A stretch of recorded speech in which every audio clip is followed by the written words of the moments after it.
mulai ya. نعم أستاذ. نعم أستاذ. تفضل. Bismillahirrahmanirrahim. Assalamualaikum warahmatullahi wabarakatuh. Waalaikumsalam warahmatullahi wabarakatuh. Assalamualaikum ala Rasulillah wa ala alihi wa sahbihi wa man walah amma ba'd. Kita akan lanjutkan syarah kitab Kasyfus Syubhat Syekh Muhammad bin Abdul Wahhab rahimahullahu taala.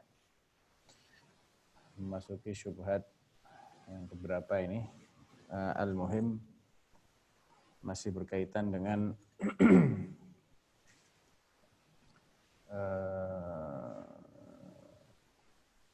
masih berkaitan dengan bentuk-bentuk ibadah ya yang seringkali dijadikan alasan oleh orang-orang musyrik untuk mengingkari kalau apa yang mereka lakukan itu masuk kategori syirik. Qala rahimahullahu taala, fadhal iqra. Bismillahirrahmanirrahim. Alhamdulillahirabbil alamin wa sallallahu ala nabiyyina Muhammadin wa ala alihi wa sahbihi wa man istana bi sunnati ila yaumiddin, amma ba'du. Allahumma ighfir lana wa li ustadina wal akabirin wal mustami'in ya arhamar rahimin. Nah. Berkata penulis Syekh Muhammad bin Abdul Wahhab bin Sulaiman At-Tamimi An-Najdi rahimahullahu taala di dalam kitab beliau Kasyfus Syubhat, dan kita telah mengambil manfaat darinya.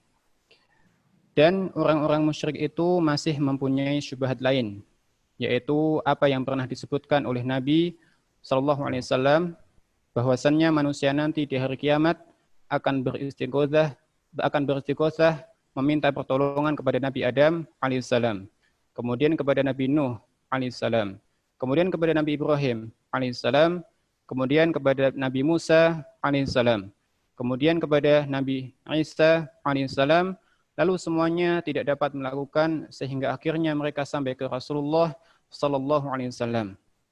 Orang-orang musyrik itu mengatakan hal itu menunjukkan bahwasannya istighosah kepada selain Allah itu tidak syirik. Sebagai jawabannya, hendaklah kita katakan, Maha Suci Allah yang mengunci mati hati musuh-musuhnya. Sesungguhnya istighosah kepada makhluk dalam hal yang dia mampu, maka kami tidak memungkirinya. Sebagaimana firman Allah tentang kisah Nabi Musa alaihissalam, fastaghosahul ladzi min syi'atihi 'alal ladzi min aduwwih. Maka orang yang dari golongannya meminta pertolongan kepadanya atas orang yang dari musuhnya.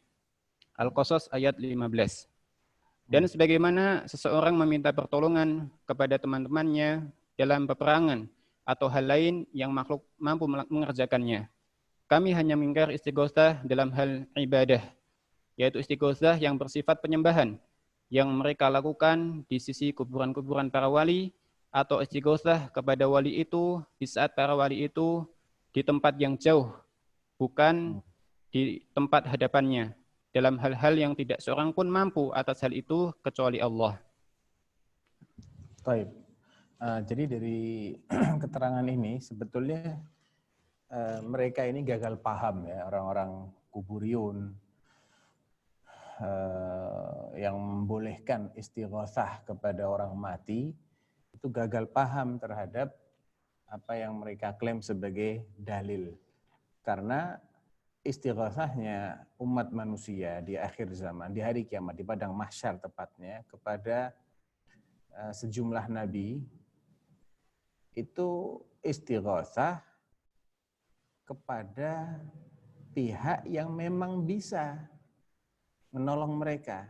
Karena yang diminta itu bukan sesuatu yang di luar kemampuannya para nabi. Cuman diminta supaya minta kepada Allah. Dan itu nabi bisa melakukan. Hanya saja para nabi tadi menolak.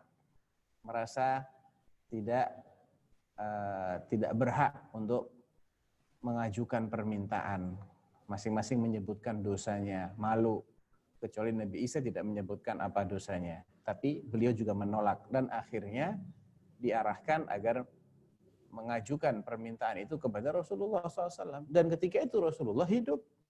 Dan Rasulullah mampu untuk memintakan hal tersebut kepada Allah Subhanahu wa taala. Karena pertama beliau hidup dan mereka juga datang kepada Rasulullah. Datang pertama kepada Adam, minta kepada Adam. Adam hidup. Datang kepada Nuh, Ibrahim, Musa, Isa, alaihi wassalatu wassalam. Jadi nggak klop ya, antara dalil dengan penggunaannya tidak klop. Sedangkan mereka yang membolehkan istighosah dengan orang mati, jelas yang dimintai ini sudah mati. Mati itu nggak bisa apa-apa. Kok tetap dimintai? Berarti mereka meyakini orang mati ini mampu melakukan sesuatu. Dari sisi ini, istighosah mereka kepada orang mati adalah syirik akbar. Nggak bisa disamakan dengan istighosahnya ahlul mahsyar kepada para nabi. Baik, itu karena dua hal. Pertama, karena orang mati ini nggak bisa mendengar permintaan, dan yang kedua, dia nggak bisa mengabulkan permintaan, nggak bisa melakukan apa yang diharapkan. Jadi dari dua hal ini, istighosah mereka adalah istighosah syirkiyah. Nah,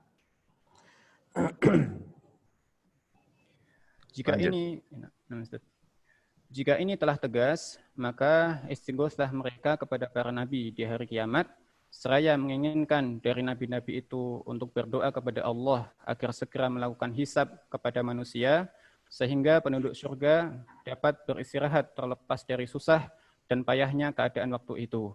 Hal ini memang boleh di dunia dan di akhirat, yaitu misalnya Anda datang kepada seorang yang salih, yang masih hidup, dia duduk mendampingi Anda dan mendengarkan perkataan Anda. Anda mengatakan kepadanya, berdoalah kepada Allah untukku. Sebagaimana dahulu para sahabat Rasulullah SAW memohon hal itu kepada beliau di saat beliau masih hidup. Sedangkan sesudah beliau wafat, sekali-kali tidak dan sekali-kali tidak. Tidak ada para sahabat itu yang memohon hal itu di sisi kuburan beliau SAW. Bahkan ulama salaf mengingkari orang yang bermaksud berdoa kepada Allah di sisi kuburan beliau SAW, lebih-lebih berdoa langsung memohon kepada diri beliau SAW. Baik, jadi apa yang dilakukan oleh ahli lain yang dimiliki orang-orang adalah Nah, jadi apa yang dilakukan oleh ahlul mahsyar kepada para nabi itu adalah sesuatu yang boleh. Di dunia boleh, di akhirat juga boleh. Jadi kalau kita mau kiaskan itu, kiaskan kepada orang yang masih hidup, yang soleh, kemudian kita datang minta doa darinya. Nggak ada masalah, boleh. Ya. Sebagaimana Rasulullah SAW sering dimintai doa oleh para sahabatnya. Orang Arab Badui datang ketika beliau sedang khutbah Jumat. Ya Rasulullah, halakatil amwal, wa ja'atil iyal, wa qata'atis subul, fad'ullah ayyughithana. Doakan supaya Allah menurunkan hujan untuk kami. Nabi berdoa. Jumat berikutnya, udah diberi hujan 1 pekan penuh, datang lagi. Ya Rasulullah, hujannya sudah kebanyakan. Udah kita kewalahan. Doakan supaya Allah menghentikan. Minta lagi sama Nabi. Nggak ada masalah, masih hidup. Ya. Yang diingkari itu adalah ketika orang solehnya sudah mati, kok masih didatangi kuburnya, diminta-minta. Padahal nggak ada seorang pun dari para sahabat Nabi yang minta kepada Nabi setelah beliau meninggal. Jangankan minta kepada Nabi setelah beliau meninggal, sengaja datang ke kuburan Nabi untuk minta kepada Allah. Ini yang dimintai Allah, tapi sengaja menjadikan tempat memintanya itu di dekat kuburan Nabi, itu aja diingkari oleh para salaf. Diingkari oleh para salaf. Jangan mengkhususkan kuburan Nabi sebagai tempat untuk memanjatkan doa, walaupun yang dimintai Allah bukan Nabi. Apalagi kalau datangnya untuk minta langsung kepada Nabi, ya ini jelas lebih mungkar lagi. Nah, syubhat lain yang dimiliki orang-orang musyrik adalah kisah Nabiullah Ibrahim alaihissalam. Tatkala dilempar ke dalam api, kemudian malaikat Jibril alaihissalam menghalanginya di udara, lalu Jibril bertanya kepada Ibrahim alaihissalam, apakah kamu butuh sesuatu? Maka Nabi Ibrahim alaihissalam menjawab, adapun kepadamu, saya sama sekali tidak butuh. Lantas mereka mengatakan, Kalau istighosah itu syirik, tentu Jibril tidak akan menawarkan pertolongannya kepada Nabi Ibrahim alaihissalam. Sebagai jawabannya ialah sesungguhnya hal ini termasuk jenis syubhat yang pertama. Sebab sesungguhnya malaikat Jibril telah menawarkan kepada Ibrahim alaihissalam untuk memberi pertolongan kepadanya dalam hal yang Jibril mampu melaksanakan hal itu. Karena sesungguhnya malaikat Jibril seperti yang difirmankan Allah tentang dirinya, syadidul quwa, yaitu yang sangat kuat. Maka jika diizinkan untuk mengambil api dan apa yang ada di sekitar api itu, lalu ia lemparkan ke ufuk timur atau barat, niscaya akan ia kerjakan. Jika Allah memerintahkannya untuk meletakkan Nabi Ibrahim di tempat yang jauh dari mereka, niscaya ia dapat melakukannya. Dan jika Allah memerintahkannya untuk mengangkat Ibrahim alaihissalam ke langit, niscaya ia pun dapat melakukannya. Hal ini tak beda seperti seorang laki-laki kaya raya sedang melihat orang yang membutuhkan. Lantas ia menawarkan kepadanya untuk menghutanginya dan memberinya sesuatu yang dapat memenuhi kebutuhannya. Tetapi orang yang memberinya, bukan dan atau. Nah, atau memberinya sesuatu yang dapat memenuhi kebutuhannya. Tetapi orang yang membutuhkannya itu tidak mau meminjam dan bahkan ia terus bersabar sampai Allah mendatangkan kepadanya rezeki. Bukan meminjam, tidak mau menerima tawaran. Tetapi orang yang membutuhkannya itu tidak mau menerima dan bahkan ia terus bersabar sampai Allah mendatangkan kepadanya rezeki yang ia tidak merasa tertumpangi atas jasa orang lain. Betapa jauhnya perbedaan antara hal ini dengan istighosah, ibadah, dan syirik. Jika mereka benar-benar orang yang mengerti. Baiklah kami... Jadi syubhatnya sama ya, mereka gagal paham. Dikiranya itu sama dengan apa yang mereka lakukan. Nah, Jibril jelas sangat mampu untuk memadamkan api itu. Bukankah Nabi SAW pernah menjelaskan, Ra'aitu Jibril ala surah allati khalaqaha Allah lahu sittu mi'at janah, kullu janahin minhu qad saddal ufuq. Aku melihat Jibril dalam rupa aslinya, yang Allah menciptakannya dalam wujud aslinya. Kulihat dia memiliki 600 sayap, yang masing-masing sayapnya itu panjangnya itu mencapai ufuk. Bayangkan, 600 sayap ukurannya sebesar itu. Ya, dengan mudahnya dia bisa memadamkan api yang dinyalakan oleh orang-orang kafir untuk membakar Nabi Ibrahim. Atau ketika Nabi Ibrahim dilemparkan, ditangkap sama Jibril, diterbangkan ke langit, itu sangat mudah. Jadi nggak ada masalah Jibril menawarkan bantuan. Itu nggak bisa dikiaskan dengan istighosah kepada orang mati. Ya, tapi ya begitulah, kalau syubhat sudah melekat itu akal sehat hilang. Nah, lanjut.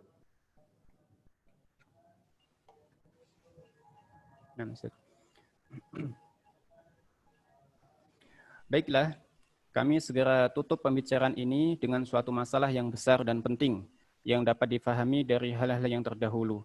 Akan tetapi kami khususkan pembicaraannya mengingat betapa besarnya masalah ini dan betapa banyaknya salah pengertian dalam masalah ini. Maka kami katakan tidak ada perbedaan pendapat di antara ulama bahwasannya tauhid itu wajib diwujudkan di dalam hati, lisan, dan amal perbuatan. Maka jika hilang satu saja dari ketiga hal itu, maka seorang belum dikatakan muslim. Lalu jika seorang mengetahui tauhid tetapi tidak melaksanakan tauhid itu, maka ia dihukum kafir mu'anid, orang kafir yang membangkang. Tayyib, sebentar. Sebelum antum melanjutkan.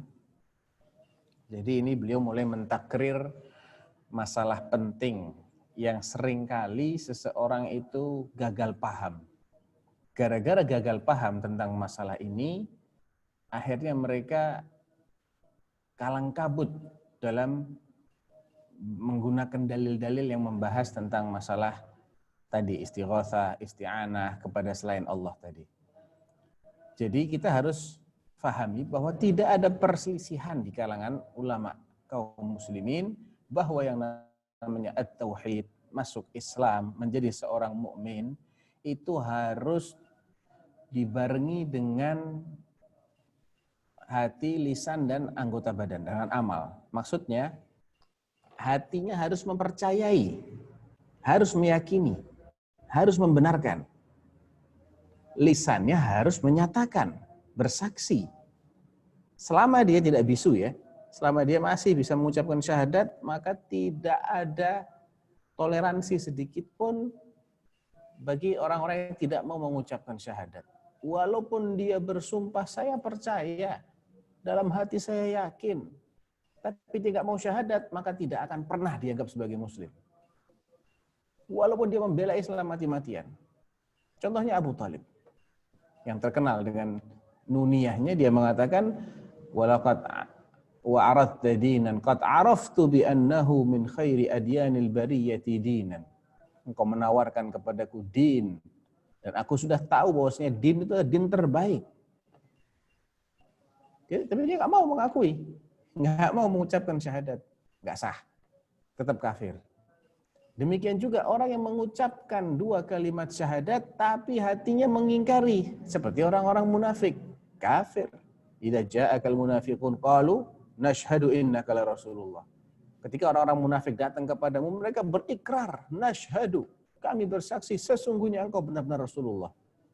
Allah tolak kesaksian mereka karena dalam hati mereka nggak percaya. Jadi nggak bisa 2 dari 3, nggak bisa. Apalagi cuma 1 dari 3. Harus 3-3-nya ini kompak. Amal. Seseorang mengaku muslim, ikrar dengan dengan lisannya, mengucapkan 2 kalimat syahadat, dalam hati dia percaya, tapi dia nggak mau tunduk sedikit pun. Tidak mau menjalankan aturan Islam sama sekali, maka dia pun juga dianggap tidak sah. Dalilnya adalah di surat At-Taubah. Ketika telah membahas tentang bagaimana hukum Allah terhadap orang-orang musyrikin, Allah menyebutkan fa'in tabu ay minasyirk wa aqamus shalah wa atawuz zakah. Enggak hanya fa'in tabu, enggak, tapi fa'in tabu wa aqamus shalah wa atawuz zakah. Mereka taubat dari syiriknya, mereka melaksanakan sholat dan membayar zakat. Fakhallu sabilahum. Jangan kalian ganggu mereka. Di ayat yang lain, di surat yang sama, fa ikhwanukum fiddin. Berarti mereka adalah saudara seagama kalian. Ya. Mereka kembali setelah mereka ini musyrik, mereka kembali ke pangkuan Islam bukan hanya dengan syahadat, tapi harus dibarengi dengan amal. Jadi memang Islam itu bagian tersusun dari 3 ini. Amalan hati, yaitu berupa pembenaran, keimanan, amalan lisan berupa ikrar, ucapan syahadat, dan amalan anggota badan, tunduk, sholat, bayar zakat, puasa, haji, dan seterusnya. Nah,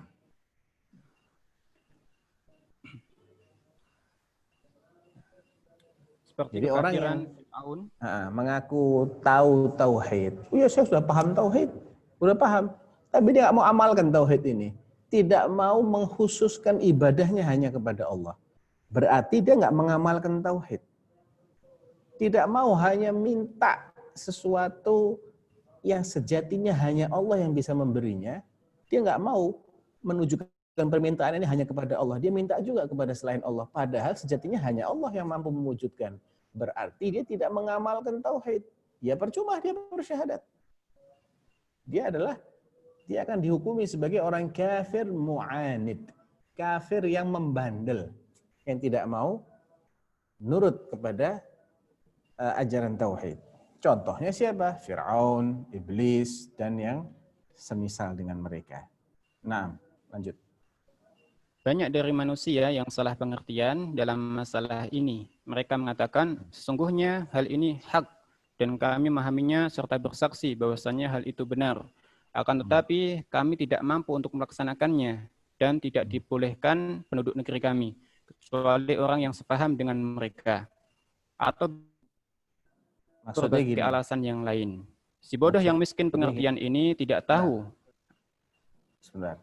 Nah, jadi ini orang-orang suka beralasan, iya kita sebetulnya sudah paham, Kita nggak boleh kita ini minta kepada orang mati. Tapi bagaimana kita nggak bisa melawan, nggak bisa kita ini anti mainstream, melawan arus nggak bisa. Semua orang di sini kayak gitu, ya. Orang-orang warga setempat tidak akan mentolerir kecuali yang sesuai dengan tradisi mereka. Ini sering kita temukan orang-orang yang beralasan dengan alasan seperti itu. Lanjut. Si bodoh yang miskin pengertian ini tidak tahu bahwa sebagian besar pemuka-pemuka kafir mereka mengetahui kebenaran itu dan mereka tidak meninggalkannya dengan berbagai alasan sebagaimana firman Allah Ta'ala, "Ishtaraw bi ayatillahi thamanan qalilan fasaddu an sabilih innahum sa'a ma kanu ya'malun." Mereka menukarkan ayat-ayat Allah dengan harga yang sedikit. Dan ayat-ayat yang lainnya sebagaimana firman Allah Ta'ala, ya'rifunahu kama ya'rifuna abna'ahum. Mereka orang-orang Yahudi dan Nasrani itu mengenal Nabi Muhammad seperti mengenal anak-anak mereka. Nah, jadi ini kesian ini orang-orang seperti ini. Dikiranya orang-orang kafir yang menentang dakwah para rasul itu tidak punya alasan untuk menentang dakwah para rasul. Semua yang menentang dakwah para rasul semuanya mengajukan alasan. Heraklius takut kehilangan kekuasaan. Ini takut begitu, yang ini takut jatuh popularitasnya. Yang ini loh, dulu kita bersaing dengan Bani Hashim, Abu Jahal itu. Nahnu wa Bani Hashim, kita ini Bani Makhzum dengan Bani Hashim adalah orang yang dari dulu selalu bersaing. Mereka pegang hijamah, kita juga bisa pegang hijamah, ngurusin hijabah, ngurusin kiswahnya Ka'bah. Mereka kasih minum jemaah haji, kita kasih minum jemaah haji. Mereka pegang kunci Ka'bah, kita bisa ikut ini. Kok sekarang mereka ngaku punya nabi? Bagaimana kita bisa menyaingi? Nah, akhirnya apa? Kalau kita mengimani nabi mereka, berarti kita akan kalah selamanya. Kita akan menjadi pengikutnya Bani Hashim. Itu udurnya mereka. Emang udur itu manfaat? Enggak manfaat. Semua orang kafir itu punya alasan untuk tidak mau masuk Islam. Sehingga alasan mereka itu tidak akan ada manfaatnya sama sekali. Ishtaraw bi ayatillahi tsamanan qalilan. Mereka lebih memilih nikmat duniawi yang tidak ada harganya. Itulah hakikat kebodohan mereka itu di situ. Makanya hidayah itu ayol ikhwah mahal. Hidayah tauhid ini mahal. Hanya orang-orang maaf-maaf yang sangat bodoh saja yang mengorbankan tauhidnya. Untuk apapun dikorbankan, itu sejatinya sesuatu yang murah. Coba kita perhatikan firman Allah mengutip betapa menyesalnya orang-orang yang tidak mendapatkan nikmat tauhid ini ketika mereka dihadapkan kepada konsekuensi pilihan mereka yang salah ketika di dunia. Di dunia mereka memilih pilihan yang sangat fatal. Mereka milih untuk tidak bertauhid. Mereka milih untuk tetap menghormati kearifan lokal, budaya, tradisi, leluhur, ajaran nenek moyang. Kompensasinya mereka tidak mau menerima tauhid. Di akhirat nanti Allah sudah ceritakan bagaimana penyesalan mereka. Innal ladzina kafaru law anna lahum ma fil ardi jami'an wa mithluhu ma'ahu liyaftadu bihi min 'adzabi yaumil qiyamah ma tuqabbala minhum wa lahum 'adzabun alim yuriduna an yakhruju minan nar wa ma hum bikharijina minha wa lahum 'adzabun muqim. Surat Al-Maidah ayat 3536 atau 3637. Jelas, seandainya orang kafir ini orang yang tidak mendapatkan nikmat tauhid, seandainya mereka itu diberi kekayaan senilai dengan sepenuh bumi dikali 2, kemudian segenap kekayaan mereka itu seandainya boleh untuk nebus azab yang akan mereka rasakan, mereka akan pertaruhkan itu semua. Yang penting mereka selamat dari azab. Ma tuqbila minhum, tapi enggak akan diterima tebusan itu dari mereka. Walahum adzabun alim, tetap mereka akan kena azab yang menyakitkan. Di surah Rum atau di surah apa itu Ar-Ra'd, lilladzina istajabu lirabbihimul husna, bagi orang-orang yang menyambut ajakan Allah akan mendapatkan pahala terbaik. Walladzina lam yastajibu, tapi mereka tidak mau menyambut, tidak mau menerima ajakan Allah itu, lau anna lahum ma fil ardi jami'an wa mithlahu ma'ahu laftadaw bi. Mereka nanti akan menyesal dan mereka akan pertaruhkan kekayaan mereka yang senilai dengan 2 kali bumi dan seisinya itu. Mereka akan korbankan itu semua demi menebus pil pahit, ya, bukan pil pahit, konsekuensi mengerikan dari tidak berimannya mereka, tidak mau bertauhidnya mereka. Itu hakikatnya tauhid itu mahal sekali. Cuman karena kebodohan manusia saja dia korbankan. Yang ishtarau bi ayatillahi tsamanan qalila. Mereka menjual tanda-tanda tentang kebenaran tauhid ini dengan harga yang sangat murah. Ya'rifunahu kama ya'rifuna. Orang-orang Yahudi kenapa mau beriman kepada Nabi? Tanda-tandanya sudah ada dalam Taurat. Ya karena gengsi. Semua itu alasan yang tidak akan bermanfaat. Nah.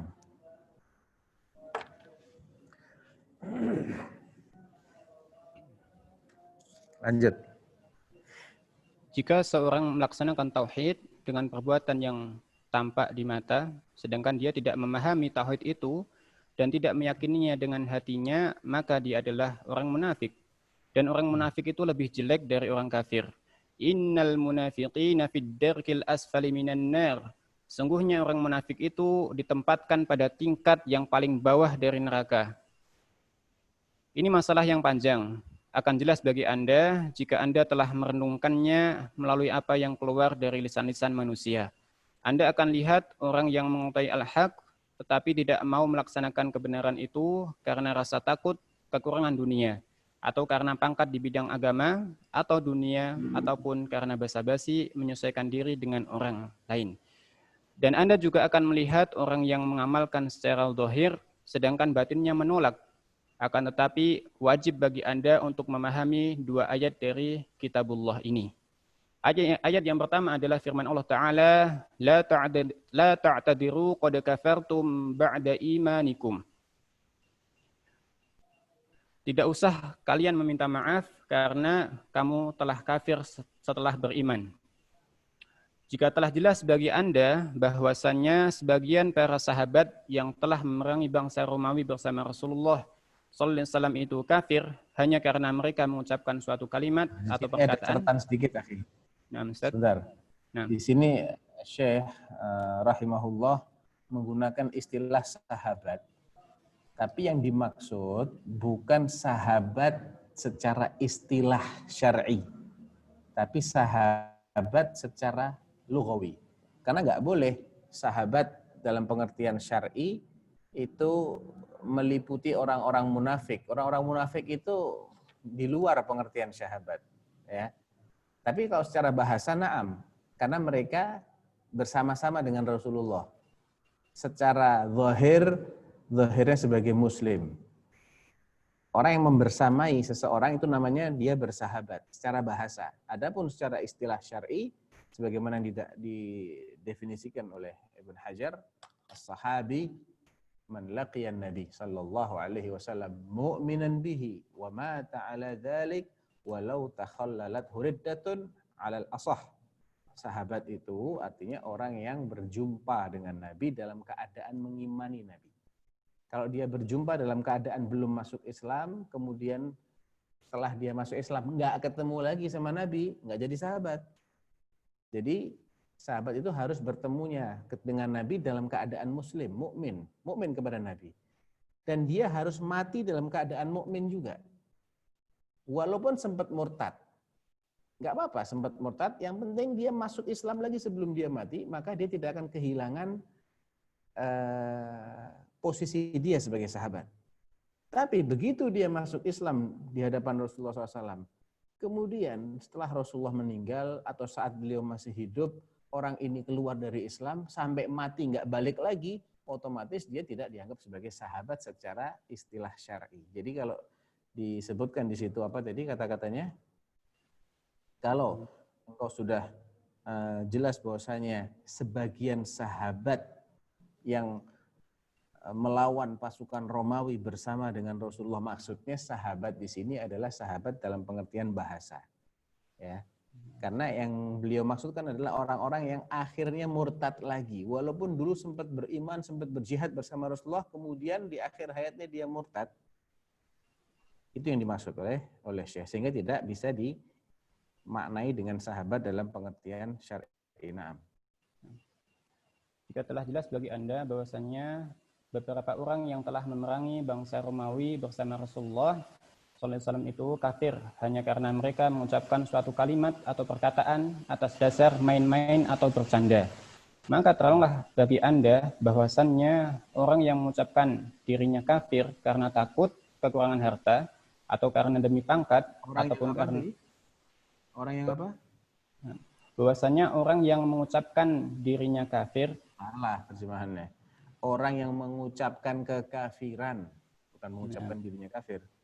Orang yang mengucapkan kekafiran atau mengamalkan kekafiran karena takut hartanya berkurang atau popularitasnya, pamornya menurun, itu yang betul seperti itu.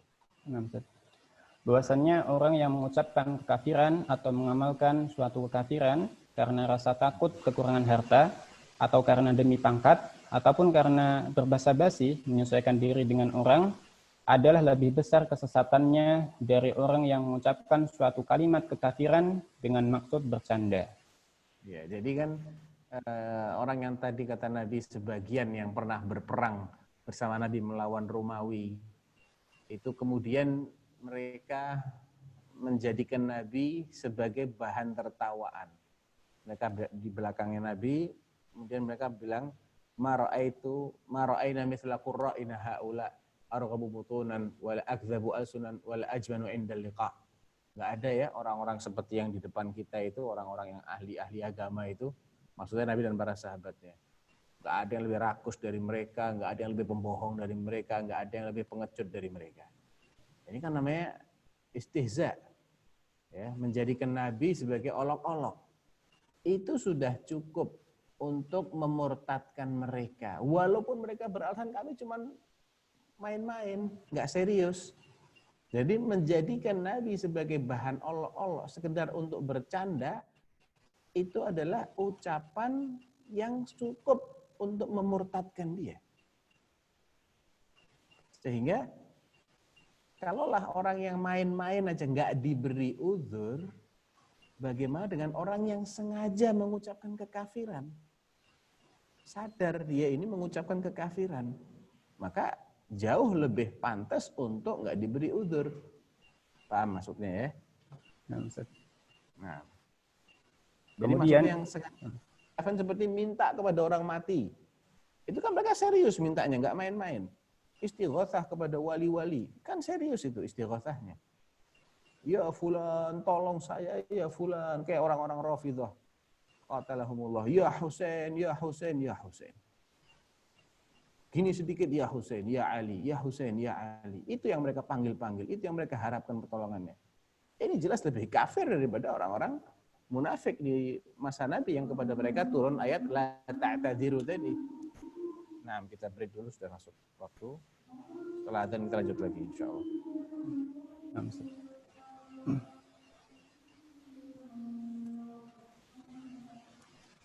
Allahu akbar, Allahu akbar.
اللهم رب هذه الدعوة التامة محمد وبعث المقام سيدنا محمد صلى الله عليه وسلم.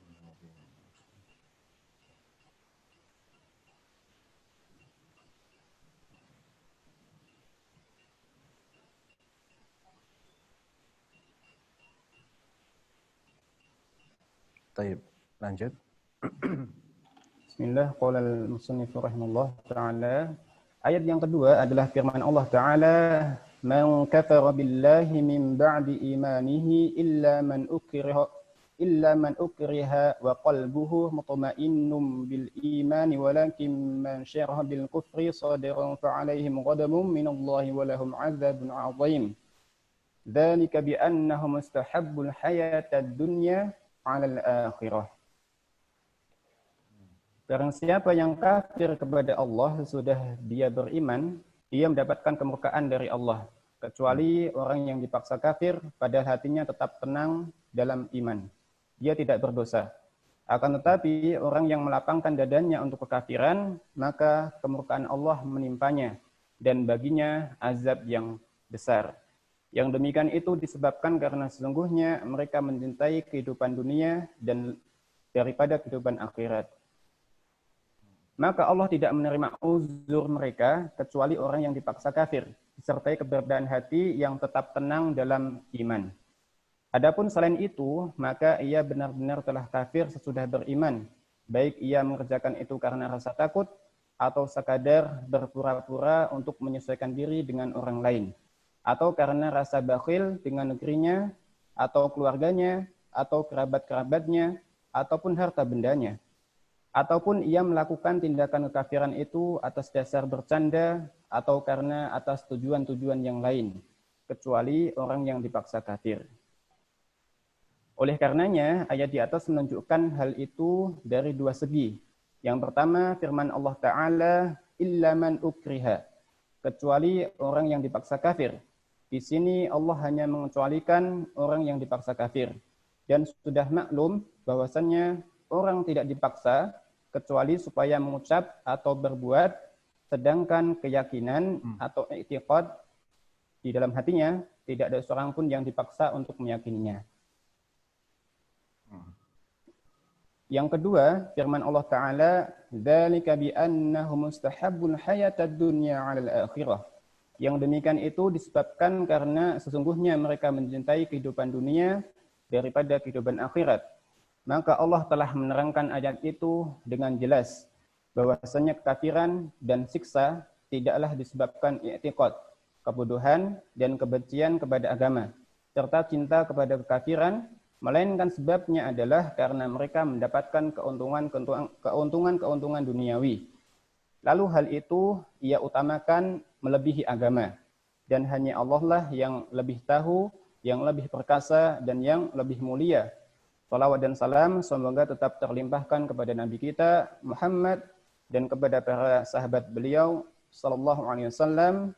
Tamat bihamdillah. Nah, jadi ini luar biasa ya, pentingnya kita memahami dua ayat dari surah An-Nahl ini. Ayat 106 dan ayat berikutnya 107.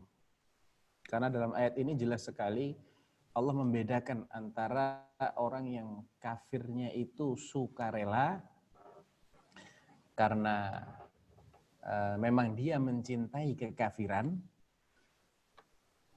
atau di sini ada dua bentuk kekafiran. Orang yang kafirnya itu atas pilihan dia sendiri, dia memang senang dengan kekafiran, illa apa namanya? Man kafara billahi min ba'di imanihi. Siapa yang dengan sengaja kafir kepada Allah, padahal sebelumnya dia beriman, maka dia berdosa, terancam, dan seterusnya. Illa man ukrih, kecuali kalau dia itu dipaksa. Wa qalbuhu mutmainnun bil iman, sedangkan hati tetap kuat dengan keimanan. Dan tentunya dipaksa itu bukan dipaksa untuk meyakini, tapi dipaksa untuk mengucapkan yang berlawanan dengan keyakinannya. Atau dipaksa untuk melakukan sesuatu yang tidak dia sukai, itu namanya dipaksa. Kalau orang dipaksa dan dia senang, itu namanya nggak dipaksa. Jadi di sini ada perlawanan batin sebetulnya.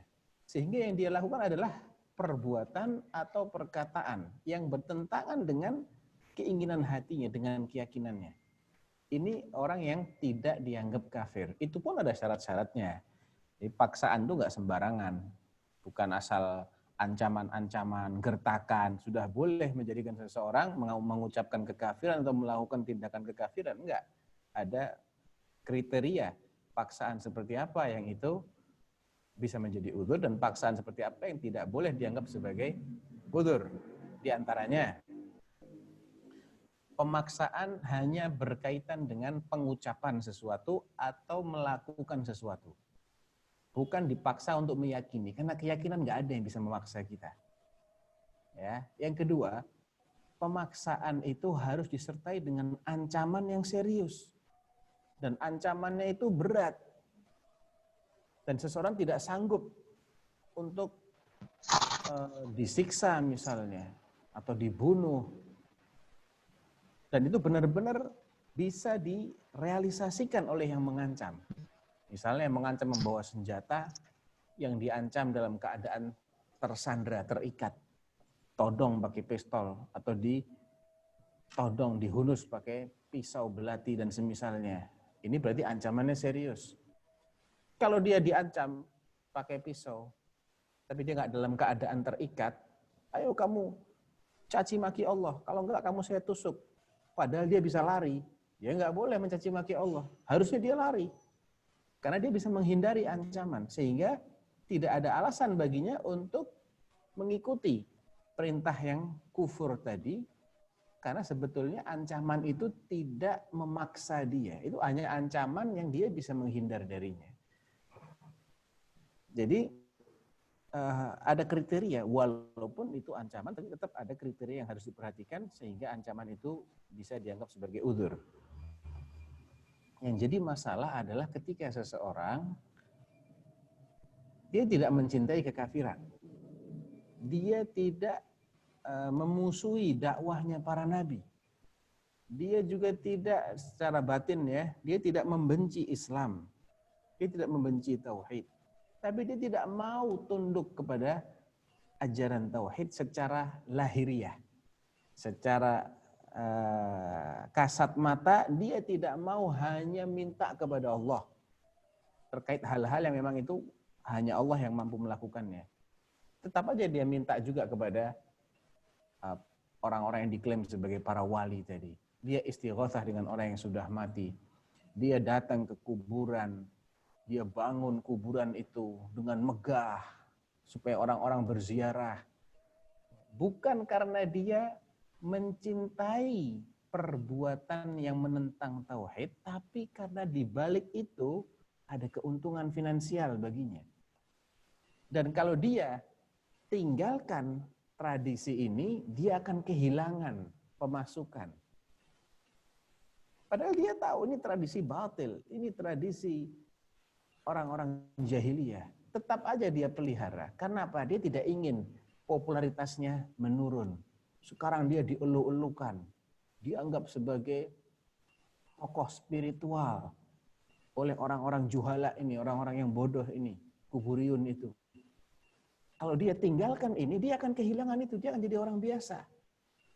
Orang-orang yang selama ini tabarruk sama dia, minta berkahnya, minta doanya dengan membayar uang, semuanya akan meninggalkan dia.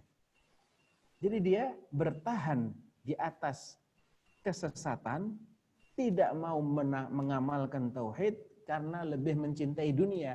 Ini yang dimaksud dengan orang kafir pada ayat ke-107 surat An-Nahl. Man kafara dzalika bi annahu mustahabbul hayatad dunya 'alal akhirah. Kekafiran mereka itu gara-gara, ini penyebab lainnya adalah mereka lebih mencintai kehidupan dunia daripada akhirat. Jadi itu juga nggak bisa menjadi alasan. Allah jelas-jelas di sini azab Allah dan vonis kafir itu tetap jatuh kepada mereka. Bukan karena mereka punya keyakinan kufur, bukan karena mereka tidak tahu kalau perbuatan itu kufur, dan bukan pula karena mereka membenci agama Islam, membenci ajaran tauhid, atau mencintai kekafiran itu, tapi semata-mata sebabnya karena mereka lebih mengutamakan keuntungan dunia daripada kemaslahatan agama. Ya, wallahu subhanahu wa ta'ala a'lam. Alhamdulillahirabbil alamin. Wassallallahu ala Muhammadin wa ala alihi wa sahbihi ajmain. Kita sambung. Sudah selesai ya kitabnya, Masya Allah.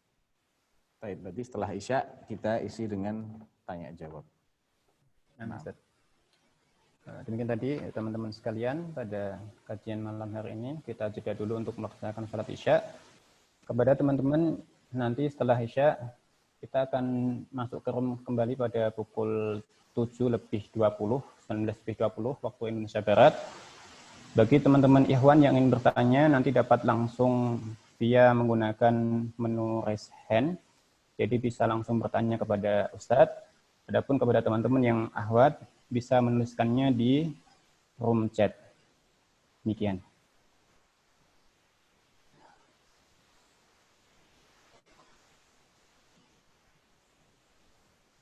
Kepada teman-teman yang ingin keluar room dari meeting ini dapat dipersilahkan. Adapun yang ingin tetap di dalam juga kami persilahkan. Kami tutup sementara. Wassalamualaikum warahmatullahi wabarakatuh.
Bismillah, Assalamualaikum warahmatullahi wabarakatuh.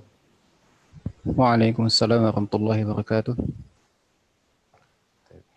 Tafadhal, kita masuk ke sesi diskusi atau tanya jawab. Ada Nah, pertanyaan Ustaz. enggak? Ya. Ada beberapa pertanyaan yang sudah masuk. Pertanyaan yang pertama, Assalamualaikum warahmatullahi wabarakatuh, Ustaz. Semoga Allah senantiasa menjaga antum dan juga keluarga. Tadi dijelaskan bahwasannya orang-orang munafik itu ditempatkan di neraka yang paling bawah.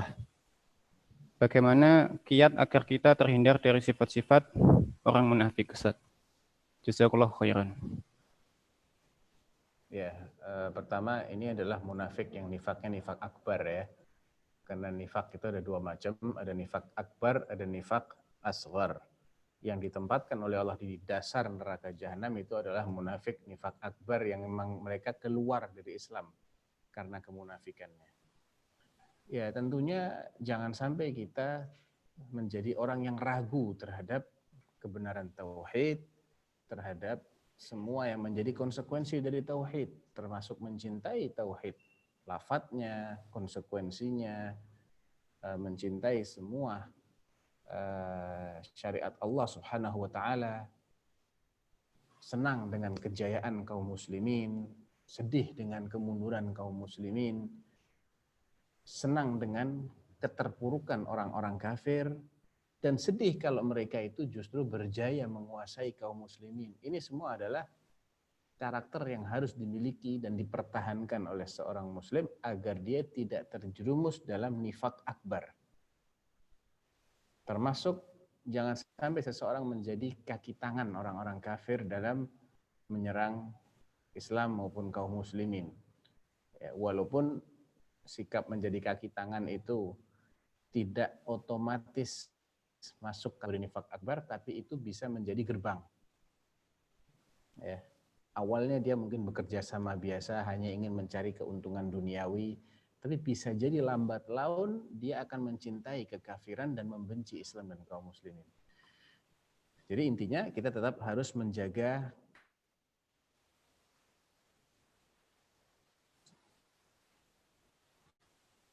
perbanyak mempelajari bukti-bukti kebenaran.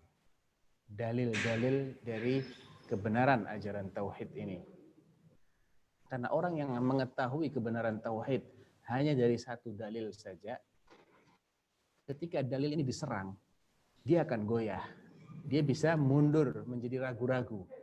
Lain halnya apabila dia mengetahui kebenaran tauhid ini dari banyak sekali dalil, maka dia akan memiliki iman yang kuat. Ya, jadi ini beberapa kiat agar kita terhindar dari penyakit nifak, penyakit kemunafikan. Di samping kita juga menghindari ciri-ciri orang munafik walaupun nifaknya nifak asghar, yaitu suka berdusta, tidak memelihara amanah, ya, ingkar janji, dan semisalnya itu kita harus berusaha juga untuk menghindari sifat-sifat seperti itu. Nah, Ustaz.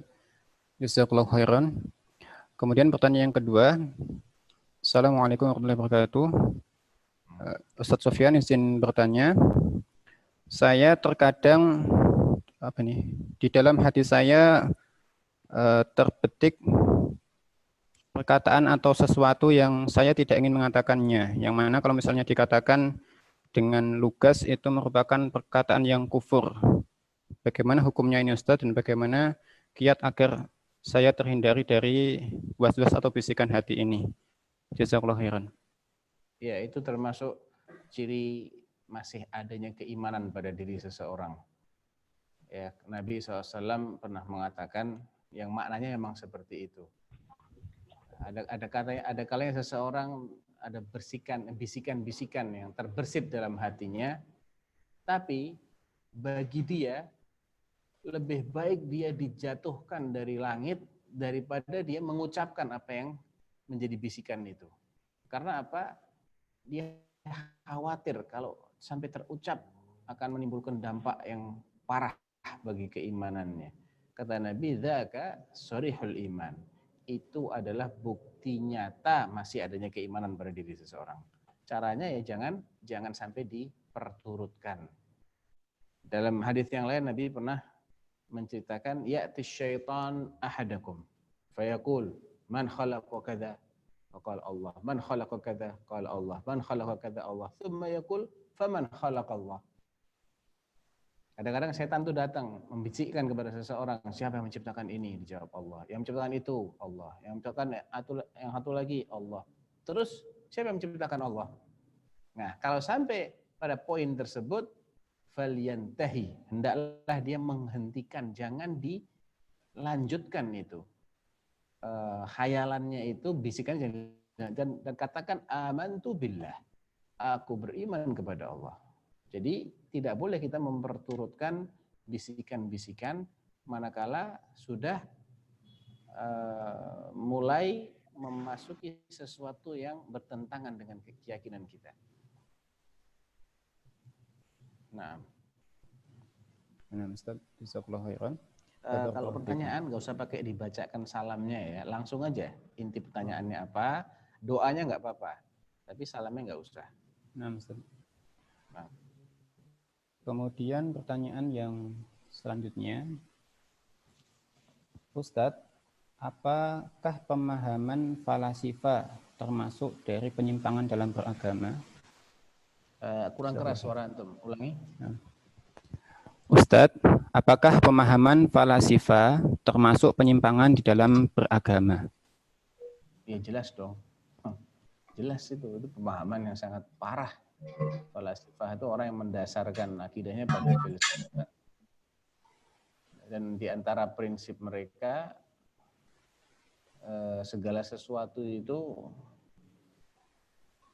harus dimulai dengan diragukan dulu keberadaannya. Sampai kita bisa membuktikan dia ada, baru kita percaya. Dan ini bahaya sekali kalau itu dijadikan sebagai mabda, sebagai prinsip dalam keimanan. Nah, jelas itu penyimpangan. Nah, Ustaz, Assalamualaikum. Baik, kepada teman-teman ikhwan yang ingin bertanya langsung, kami persilahkan dengan menggunakan menu raise hand. Ya. Adapun yang akhwat, silahkan menuliskan pertanyaannya di forum chat. Kemudian pertanyaan selanjutnya, Ustadz, bagaimana cara kita membantah syubhat? Segala sesuatu itu yang penting niatnya sudah baik. Insya Allah kita sudah dapat pahala dengan niat yang baik tersebut. Jazakallahu khairan. Ya, itu karena dia tidak berdalil dengan semua dalil yang ada. Dia parsial. Dia dapat satu hadis, dia pegang hadis itu dan dia tidak tahu kalau Nabi juga mengatakan selain hadis itu. Ya. Tidak selamanya segala sesuatu itu hanya dinilai dari niat. Niat memang menentukan, tapi bukan hanya niat yang menentukan. Karena Nabi juga mengatakan man amila amalan laisa alaihi amruna fahuwa rad. Siapa yang mengamalkan suatu amalan, enggak dibahas niatnya. Tapi dibahas amalnya. Cara dia ngamalkan. Laisa alaihi amruna, tidak berdasarkan ajaran kami, perintah kami. Fahuwa rad, mardud, tertolak walaupun niatnya baik.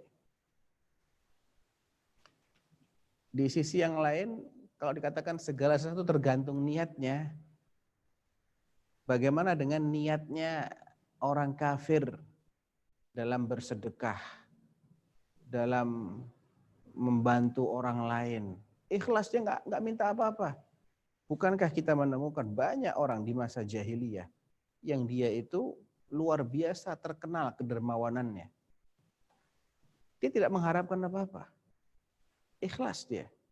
Ikhlas artinya tanpa pamrih. Benar-benar dia bantu orang lain. Contohnya Abdullah bin Jud'an. Itu masih termasuk pamannya Aisyah radhiyallahu anha. Abdullah bin Jud'an ini sangat terkenal dengan kedermawanannya di masa jahiliyah. Saking dermawannya, dia itu kalau menjamu tamu, tamunya nggak perlu turun dari kendaraan. Makanan tuh dibawakan di atas nampan sehingga para tamu ini tanpa harus capek-capek dia turun dari untanya dia bisa makan. Saking luar biasa servisnya dia kepada para tamu. Bahkan dia berkata kepada budak-budaknya, "Man ya'tini bi dhaifin fahuwa hurrun." Siapa yang bisa membawakan tamu kepadaku, dia merdeka. Ketika Aisyah bertanya, Abdullah bin Jud'an, wahai Rasulullah, yang dulu dia terkenal begono begini, kira-kira bermanfaat nggak buat dia ya Rasulullah? Qala la. Nggak ada manfaatnya itu semua. Li'annahu lam yasjud lillahi sajdah wa lam yakul yawman rabbighfirli khati'ati yawmiddin. Karena dia tidak pernah sujud sekalipun kepada Allah, dan dia juga nggak pernah berdoa minta agar dosa-dosanya di hari kiamat diampuni. Emang dia nggak percaya sama hari kiamat. Jadi keikhlasan kalau nggak dibarengi dengan tauhid sia-sia. Siapa bilang ikhlas? Yang penting ikhlas. Ya ikhlas penting, tapi bukan satu-satunya itu parameter keselamatan seseorang. Tauhid yang menjadi parameter utama.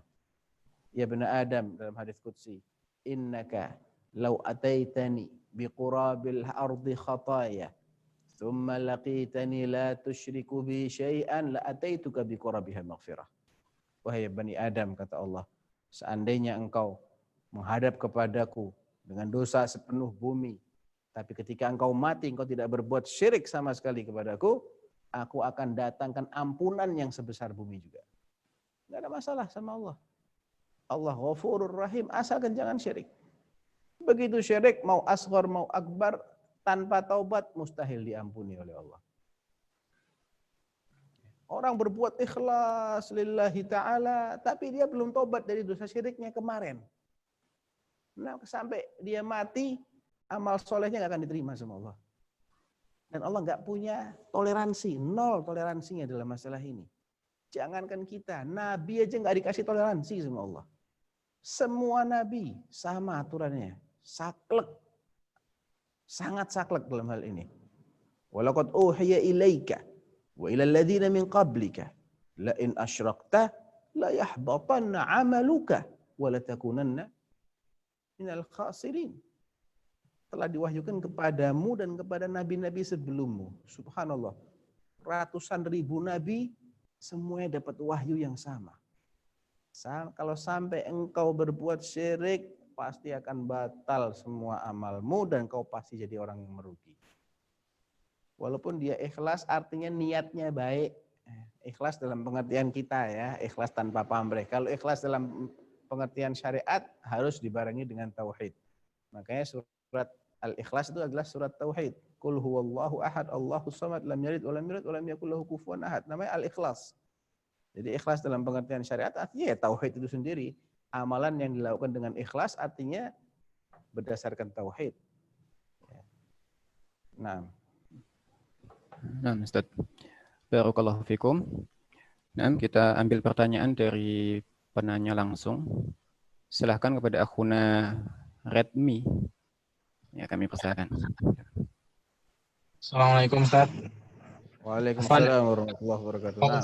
Jadi bertanya Ustaz, saya kan punya teman di kampus. Jadi itu teman saya pernah bilang tentang ayat atiullah wa atiur rasul wa ulil amri minkum. Jadi taatilah Allah dan taatilah Rasul dan pemimpin kalian. Nah, itu kenapa di ulil amri minkumnya tidak ada wa atiu, terus dia bilangnya karena kita boleh menaati pemimpin ketika pemimpin itu taat kepada Allah dan Rasul. Jadi ketika pemimpinnya itu nggak taat kepada Allah dan Rasul, kita boleh nggak taat, Ustadz.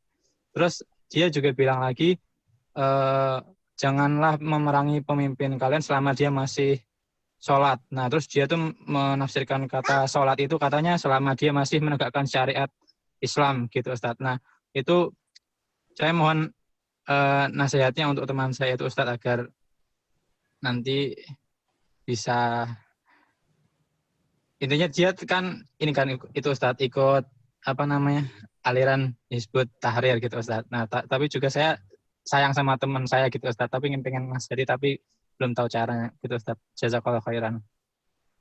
Ya, barakallahu fiik. Itu berarti dia terkena syubhat ya tentang hakikat ta'atu waliyil amr.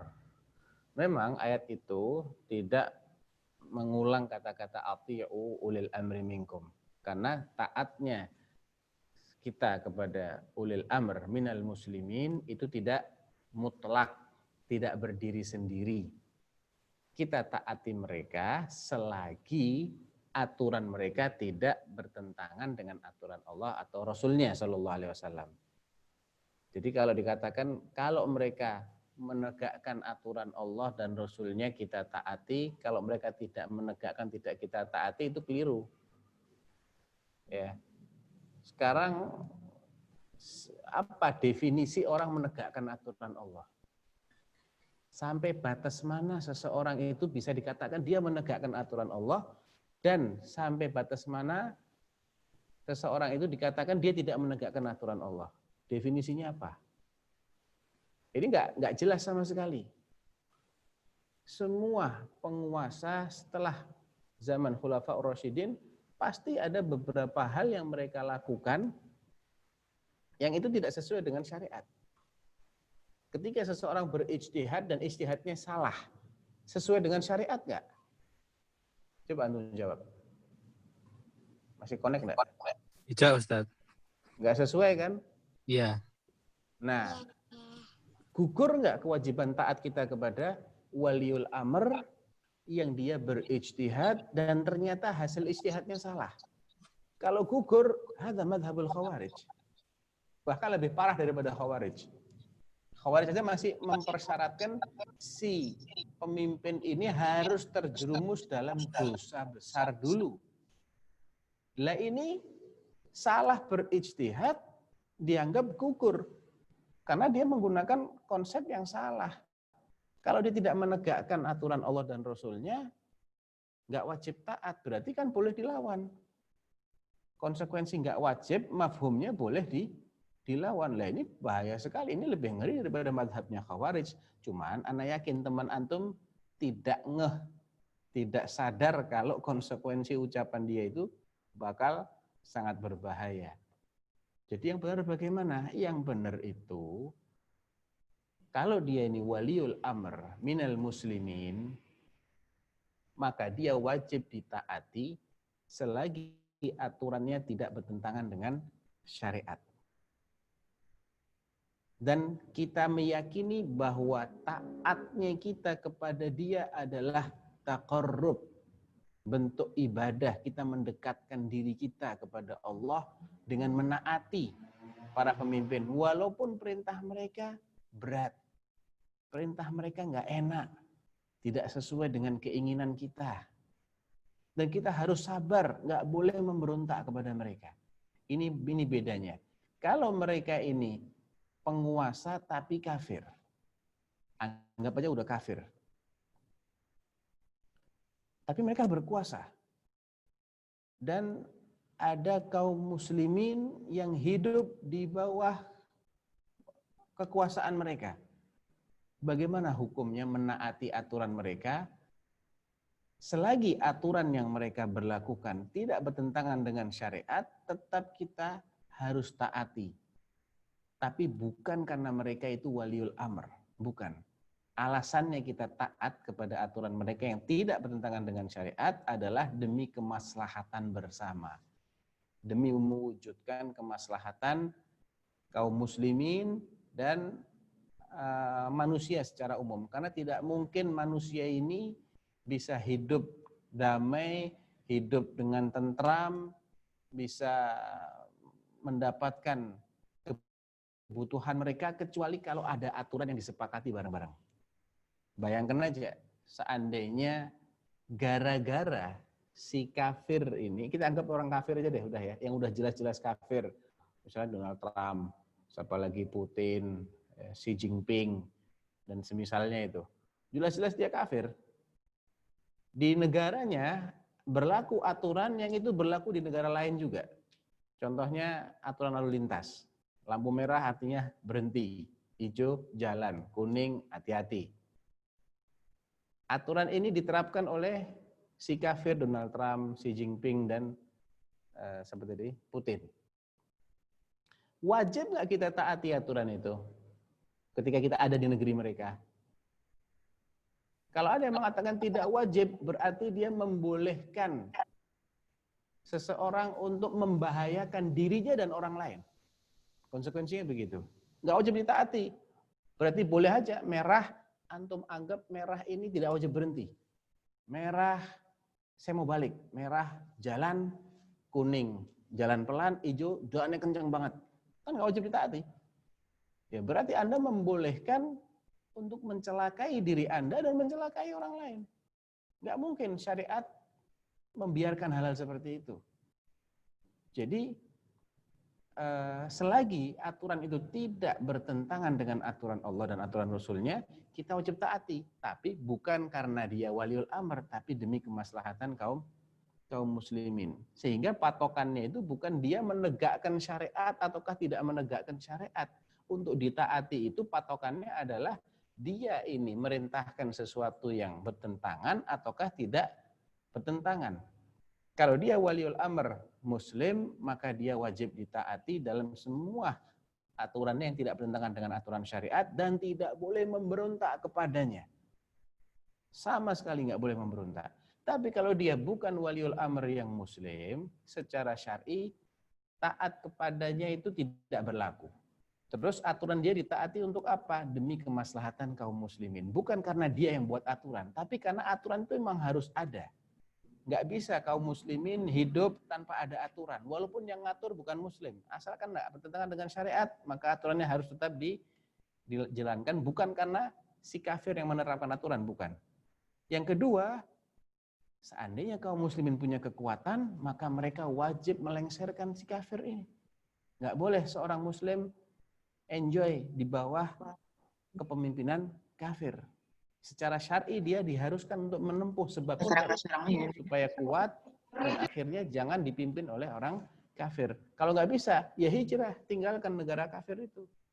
Itu yang membedakan bagaimana kita menyikapi penguasa. Yang muslim sabar.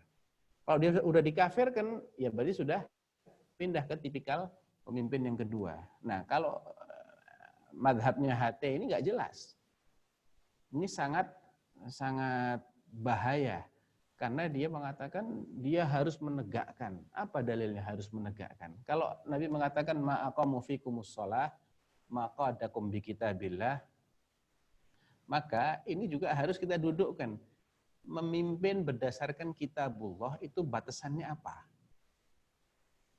Ya, batasannya apa? Seseorang dikatakan dia menerapkan kitabullah atau dia mengatur berdasarkan Al-Quran dan Sunnah. Apakah artinya dia tidak boleh membuat kebijakan yang bertentangan dengan Al-Quran dan Sunnah sama sekali secara mutlak dengan alasan apapun? Ataukah ada perincian? Kalau dikatakan dia tidak boleh menerapkan aturan yang bertentangan dengan Al-Quran dan Sunnah dalam kondisi apapun secara mutlak, walaupun itu hasil ijtihad yang ternyata keliru, berarti nggak ada orang yang ditaati. Karena tidak ada jaminan seseorang tidak akan keliru. Siapapun bisa keliru. Ya, bisa keliru. Kemudian siapa yang berhak untuk menyalahkan? Apakah semua orang berhak untuk menilai si fulan sudah tidak menggunakan kitabullah dan sunnah Rasulullah? Ataukah yang dimaksud adalah dari segi i'tiqad. I'tiqad itu artinya keyakinan dia. Dia meyakini bahwa yang harusnya diberlakukan adalah kitabullah dan sunnah Rasulullah SAW. Namun dalam prakteknya dia tidak mengamalkan itu. Tidak mengamalkan dengan kesadaran bahwa dia itu salah. Nah, kalau masih seperti ini, dia tidak boleh dianggap sebagai orang yang keluar dari Islam. Sehingga tetap saja dia wajib ditaati sebagai waliul amr yang muslim. Walhasil ini pembahasannya nggak sesimpel itu. Jadi kalau antum mau menjelaskan juga perlu muqaddimah ya, perlu dasar-dasar dulu, nggak mudah. Karena ini syubhat akarnya kemana-mana gitu. Wallahu a'lam. Syukran, jazakallahu khairan Ustaz. Pertanyaan selanjutnya, Bismillah, hendak bertanya Ustadz, telah ma'ruf di kalangan beberapa tulab tentang guyonan yang diambil dari potongan hadis an-nikahu sunnati, kemudian dibaca menjadi an-nikahu santai. Apakah hal tersebut di atas dapat termasuk dikatakan sebagai istihza biddin? Jazakallahu khairan. Bisa jadi ya. Saya khawatir bisa jadi itu masuk dari istihza. Apa enggak ada guyonan selain menggunakan hadis Nabi? Apakah seremeh itu hadis Nabi sehingga dia jadikan untuk dipleset-plesetkan seperti itu? Ini menunjukkan lemahnya ta'zim dia kepada hadisnya Nabi Shallallahu Alaihi Wasallam. Dan ini bisa jadi masuk kategori istihza. Allahu a'lam. Ada salah satu kejadian, bukan kejadian istilahnya, salah satu mauqif, ya bisa dikatakan pengalaman yang menunjukkan bagaimana ulama-ulama itu demikian menghargai hadis Nabi. Saya akan ceritakan dua. Yang pertama, pengalaman yang dialami oleh Abu Musa Ad-Dharir, salah seorang min ahlil hadis dari kalangan tabi'in, di hadapan Al-Khalifah Amirul Mukminin Harun Ar-Rasyid. Harun Ar-Rasyid rahimahullah adalah orang yang sangat terkenal yu'azzimus sunnah, mengagungkan sunnah Rasulullah SAW, menghargai sekali sunnah Rasulullah, hadis Nabi. Ya, saking ta'zimnya beliau kepada hadis Nabi, Abu Musa Ad-Dharir ini, Ad-Dharir itu julukannya Abu Musa, Muhammad ibn Khazim, Abu Muawiyah Ad-Dharir, ya, Muhammad ibn Khazim Abu Muawiyah Ad-Dharir, bukan Abu Musa, Abu Muawiyah. Abu Muawiyah ini seorang tunanetra min ahlil hadis. Jadi dia nggak tahu di depan dia itu siapa. Suatu ketika ada orang yang menuangkan air untuk wudhu. Selesai dia wudhu, Harun tanya, kamu tahu nggak siapa yang menuangkan air barusan untukmu? Saya nggak tahu ya Amirul Mukminin. Kata beliau, ana, saya, ta'ziman li ahlil hadis. Sebagai bentuk penghargaan saya, respek saya kepada ahlul hadis. Suatu ketika beliau mengadakan majelis, dibacakan di situ hadis-hadis Rasulullah Sallallahu Alaihi Wasallam oleh Abu Muawiyah Ad-Dharir. Dan di antara yang hadir ada seorang dari kerabatnya Harun Ar-Rasyid, minal ashraf, yakni min Bani Hashim, min Bani Abbas. Ketika Abu Muawiyah Ad-Dharir membacakan hadis tentang perdebatan antara Adam dengan Musa alaihi wassalatu wassalam, kenapa engkau makan pohon yang terlarang, gara-gara kamu kita jadi keluarkan dari surga, dan seterusnya. Itu katanya Nabi Musa. Adam membalas, Musa, kamu kan sudah dikasih Taurat sama Allah. Kan ada di Taurat bahwasanya Adam akan bermaksiat kepada Tuhannya. Ada nggak? Ada. Sejak kapan Allah telah menentukan itu? Sejak sebelum Adam diciptakan. Lantas kenapa engkau persalahkan aku terhadap sesuatu yang Allah sudah takdirkan aku akan melakukannya sebelum Allah menciptakan aku? Fahajja Adamu Musa, fahajja Adamu Musa. Adam mengalahkan Musa di sini. Ketika hadis ini dibacakan, salah seorang dari keluarga Bani Abbas ini ada yang nyeletuk. Fa aina laqiyahu? Loh, emangnya ketemu di mana Adam sama Musa? Kan Adam jauh dah meninggal lebih dulu. Musa belakangan meninggal. Sekedar pertanyaan yang sederhana. Tapi di balik itu ada gelagat menyaksikan kebenaran hadis ini. Bagaimana reaksi Harun rahimahullah? Qala an-nat'u was-sayf. Bawa sini pedang sama selembar kulit. Selembar kulit ini buat alas orang yang mau dipenggal. Zindiq yata'an fi hadithi Rasulullah. Dasar orang zindiq, berani ngeritik hadisnya Rasulullah. Sampai mereka yang hadir di majlis itu ketakutan. Jangan-jangan beneran mau dipenggal ini orang. Mereka berusaha merayu, ya Amirul Mukminin, zallah. Dia kepleset, innahu minna. Dia sudah dari kalangan kita, bukan zindik, cuman kepleset ini. Jangan-jangan akhirnya nggak jadi dieksekusi. Peristiwa yang lain terjadi di zamannya Salahuddin Al-Ayyubi. Di zaman beliau ada seorang ahli hadis terkenal namanya Al-Yunini. Al-Yunini ini orang dari daerah Biladus Syam, sana dari Palestina. Dan dia terkenal yang mengumpulkan berbagai macam naskah Sahih Bukhari. Ya, jadi riwayatnya Abu Dzar Al-Harawi kayak begini, riwayatnya Karimah kayak begini, riwayatnya Al-Firabri kayak begini, riwayatnya Al-Kushmayhani dikumpulkan. Sehingga kitab hasil pengkodifisian pengumpulan riwayat-riwayat ini menjadi rujukan utama pencetakan Sahih Bukhari hari ini. Al-Muhim, Al-Yunini ketika itu sedang di majelis tahdits. Majelis di sana beliau membacakan hadis-hadisnya Rasulullah Shallallahu Alaihi Wasallam. Saat beliau sedang membacakan hadis, hadir di situ Salahuddin Al-Ayyubi dan temannya. Dan Salahuddin posisinya sebagai amir, sebagai pemimpin, gubernur. Karena beliau telah berhasil mengusir pasukan salib dari Baitul Maqdis dan beliau menjadi penguasa di situ. Hadir di majelis hadisnya Imam Al-Yuni ini. Ketika dibacakan hadis, ini dua orang ini ngobrol. Nggak nyimak hadis. Ditegur sama Al-Yuni ini. Aishun hadha. Tatakallamani fi majlisi hadithi Rasulillah.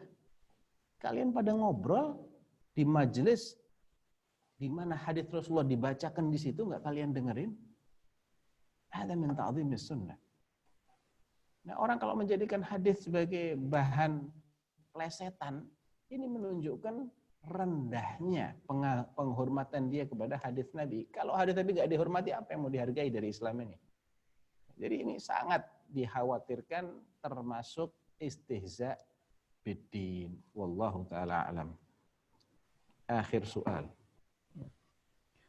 Nah, pilihkan yang paling penting pertanyaannya.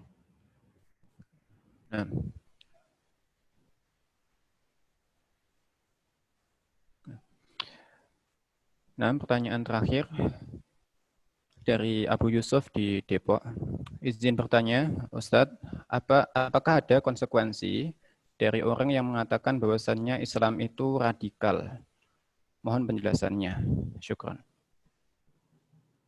Ya, saya tidak sedang menghakimi orang tertentu ya, tapi yang saya hakimi di sini, yang saya hukumi adalah ucapan itu. Kalau dikatakan Islam itu radikal, Islam dari siapa asalnya? Dari Nabi Rasulullah. Dari Allah dan Rasulnya. Berarti sumber radikalismenya siapa? Nah, itu konsekuensinya ke situ nanti. Ya. Setiap celaan yang ditujukan kepada Islam, hakikatnya yang dicela adalah Allah dan Rasulnya Shallallahu Alaihi Wasallam. Mencela Allah, mencela Rasulnya bil ijma kufur, riddah, memurtadkan seseorang. Ini ada satu pertanyaan, bagaimana menanggapi syubhat seorang penceramah bahwa yang berkeyakinan Allah berada di atas arsy adalah alamat palsu. Hadza wallahi jahlun azim. Bodohan yang luar biasa.